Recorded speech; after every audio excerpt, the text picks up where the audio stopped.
الرحمن الرحيم. قال الله سبحانه وتعالى في القرآن المجيد والفرقان الحميد بعد أعوذ بالله من الشيطان الرجيم بسم الله الرحمن الرحيم وإنك لعلى خلق عظيم. وقال تعالى لقد كان لكم في رسول الله أسوة حسنة. وقال النبي صلى الله عليه وسلم تخلقوا بأخلاق الله. وقال النبي صلى الله عليه وسلم البر حسن الخلق. وقال النبي صلى الله عليه وسلم أكمل المؤمنين إيمانا أحسنهم خلقا. سئل رسول الله صلى الله عليه وسلم عن أكثر ما يدخل الناس الجنة قال تقوى الله وحسن الخلق. وسئل عن أكثر ما يدخل الناس النار قال الفم والفرج. وقال النبي صلى الله عليه وسلم ما من شيء أثقل في ميزان العبد يوم القيامة من حسن الخلق.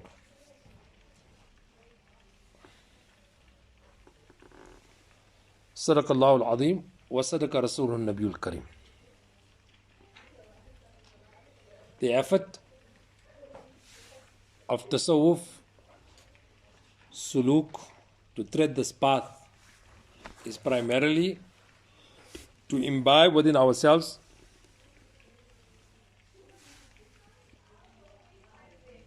good character, husni akhlaq, and to rid ourselves of akhlaq radail, evil characteristics. And we said at the outset that Adame Qasd-e-Ida is not sufficient. Qasd-e-Adame-Ida is required.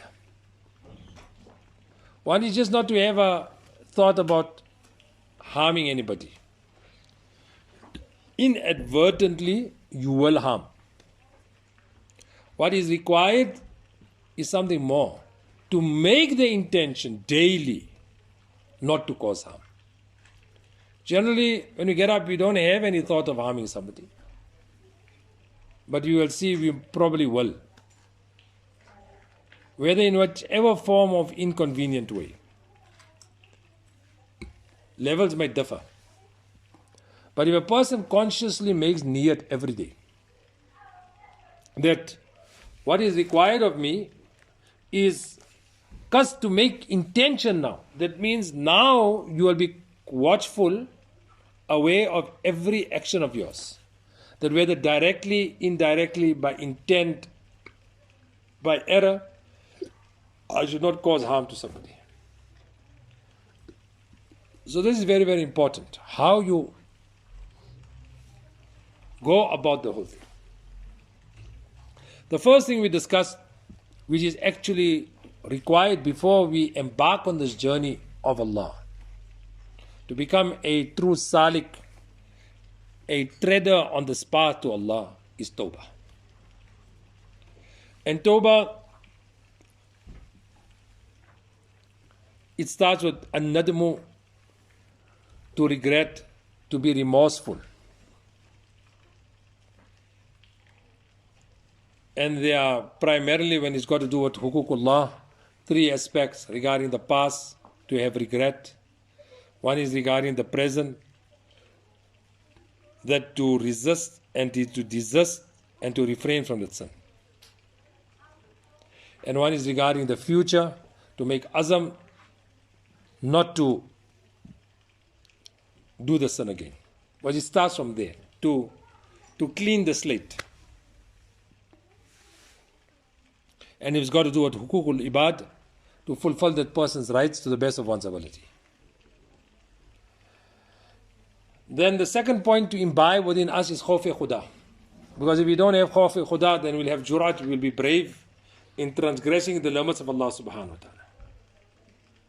And one easy way of inculcating this, that we make muraqabah daily, that a time will come we will have to stand in front of Allah subhanahu wa ta'ala. And we'll have to give accountability of whatever we have done. Every moment of us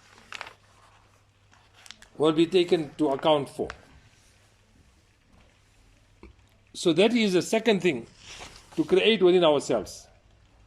Like Hazrat Muaz bin Jabal radiallahu ta'ala mentioned, the heart of a believer cannot be without fear. And he should never ever be eased at himself. Then the next point we discussed that there shouldn't be so much fear in a person that makes him incapable of doing things. There should be raja, hope. So we started with tawbah, fear of Allah subhanahu wa ta'ala, then raja, hope of Allah subhanahu wa ta'ala. And like Allah subhanahu wa ta'ala himself states, that verily the ones who are despondent of Allah ta'ala's mercy are the disbelievers in Surah Yusuf. That elucidates very vividly that hope in the mercy of Allah subhanahu wa ta'ala is part of Iman. And this hope has to be based on something concrete. That to the best of your ability you engage in the awamir, the orders of Allah subhanahu wa ta'ala. Stay away from nawahi. And then have great hope that Allah subhanahu wa ta'ala will accept, at the same time fearing that I have failed to fulfill the rights of Allah. So this whole kayfiyat of yours will be between iman, between raja and khawf. Then very, very important, the next trait which we want to discuss today is haya. Shame and modesty.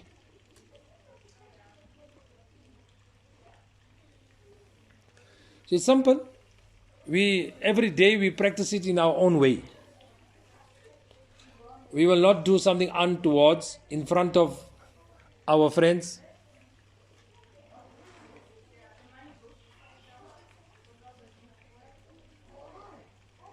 So where Allah subhanahu wa ta'ala is your munim hakiki, your true benefactor,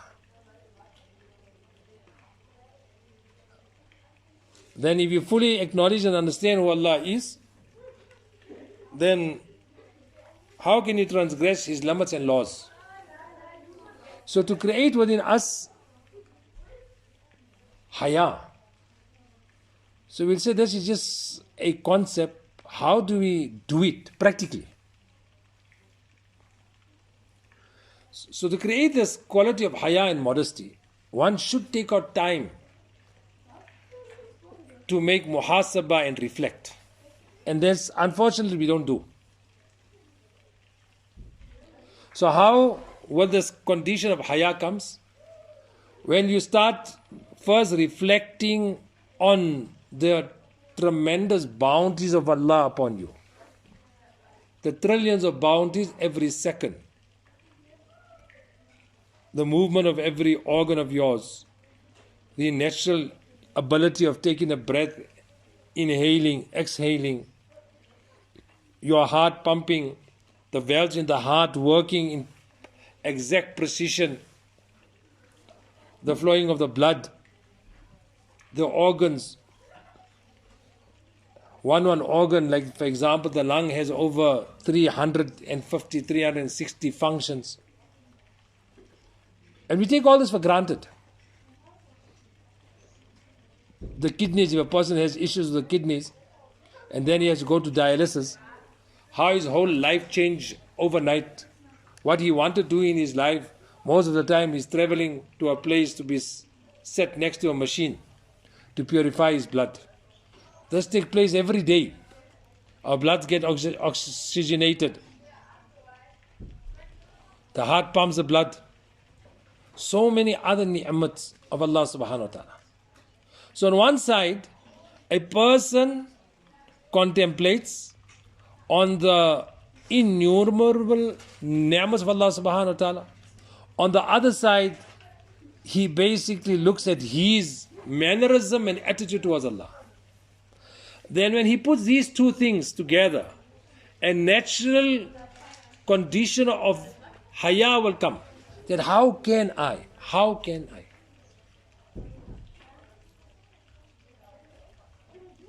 And others have explained haya. What is haya primarily? Simply, that not to be in the place where Allah does not want you to be. Not to do an action which Allah does not want you to do. And not to say something which Allah disapproves.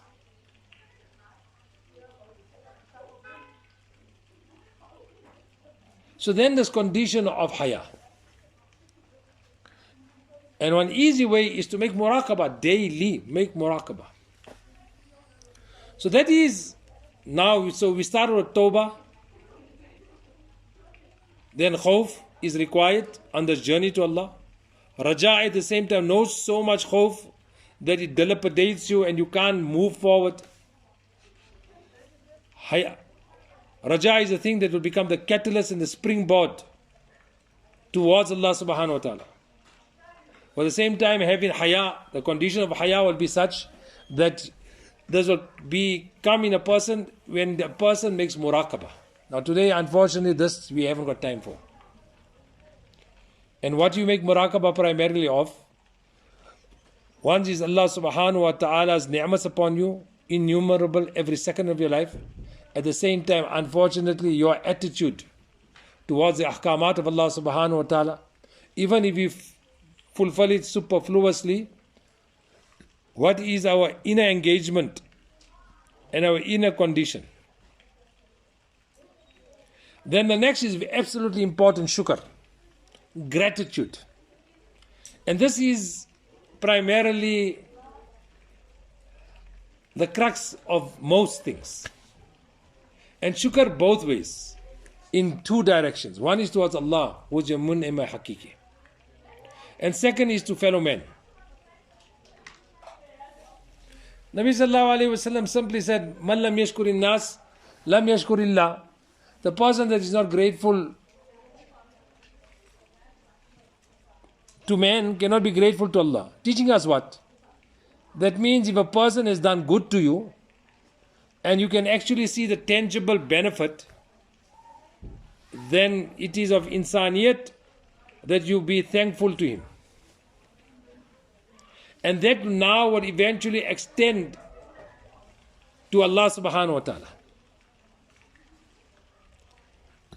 So many of us, we are embarking on this route, but we see, so to say, we are stuck. We've got these thoughts. But those that have directly benefited us, till now we haven't thanked them. For example, because what is the thing that what stopped us from doing that is our pride. Our parents, who are our mun'ime majazi after Allah Jalla Jalaluhu, the people that have benefited us the most and our greatest benefactors are our parents. How many of us till today have thanked them? We can't.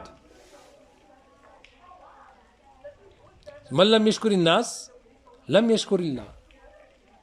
We are trying to bypass our parents to go to gratitude towards Allah. Where Allah has made this a condition that if you are not grateful to fellow men, then you cannot be grateful to Allah subhanahu wa ta'ala. And also we understand another lesson. That when it comes in the hadith, if somebody does any good to you, then reciprocate the good. What it's like. Do the same to him. So he's teaching us a very deep lesson in shukr. And if you cannot do so, then at least make dua to him. So in the same way, Allah subhanahu wa ta'ala showers us with his favors 24 hours. So from our side, we need to reciprocate this goodness of Allah. And how do we reciprocate the goodness of Allah subhanahu wa ta'ala? In two ways. One is verbally to articulate shukr to Allah. For that we require time daily. To have the majlis of shukr. Like Allah Ta'ala mentioned to Dawud alayhi salam, i'malu ala Dawood shukra. Oh, the family of Dawood, engage in the amal, the wazifa of shukr. So the wazifa of shukr is twofold. One is a verbal utterance, articulation, and second is to physically do it. So this lesson, when somebody does a good to you, then reciprocate this good with an equal good. If you can't, minimum, make dua for the person. Teaches us our relation with Allah also. That there can be no greater benefactor than Allah subhanahu wa ta'ala himself. So then, we should verbally articulate shukr. It removes depression. It removes negativity in a person's life. At the same time, it attracts abundance in our lives. And then, to put your body in action, to physically express shukr to Allah subhanahu wa ta'ala. So this also requires time.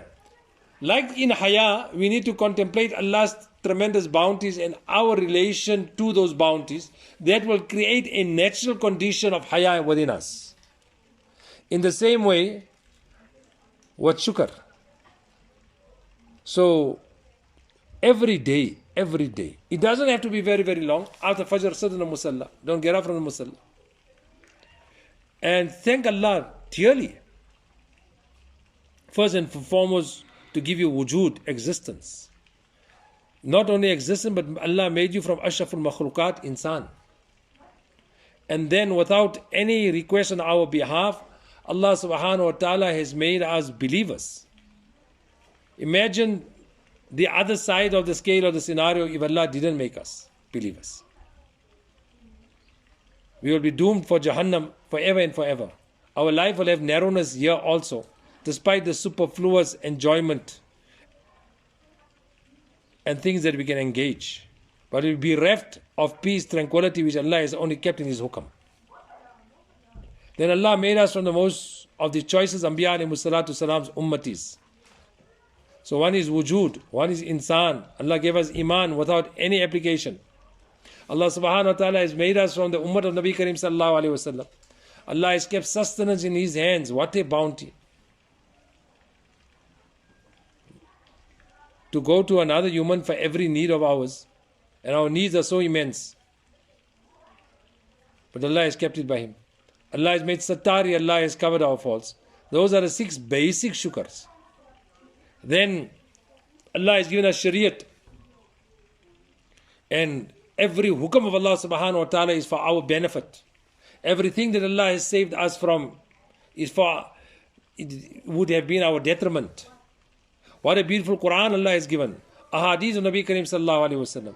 Such leadership like Sahaba radiallahu ta'ala anhum, Tabi'een and all the great du'at and inviters towards deen, muballighin of deen, the mujahideen, how the ulama have brought deen in its pristine purity to us. We just have to eat of this ready-made plate. Then our own, that Allah brought us from multitudes and millions of people to study deen, which only 2.5% of the ummah get tawfiq of studying deen at a tertiary level. Allah has utilized our morning and evening and our nights in studying deen, Quran and Hadith, His speech, values of His speech. Imam Bukhari demonstrated this, that when he started his Bukhari Sharif, unlike other authors, he started with Kayfa Badul Wahi. How Wahi started.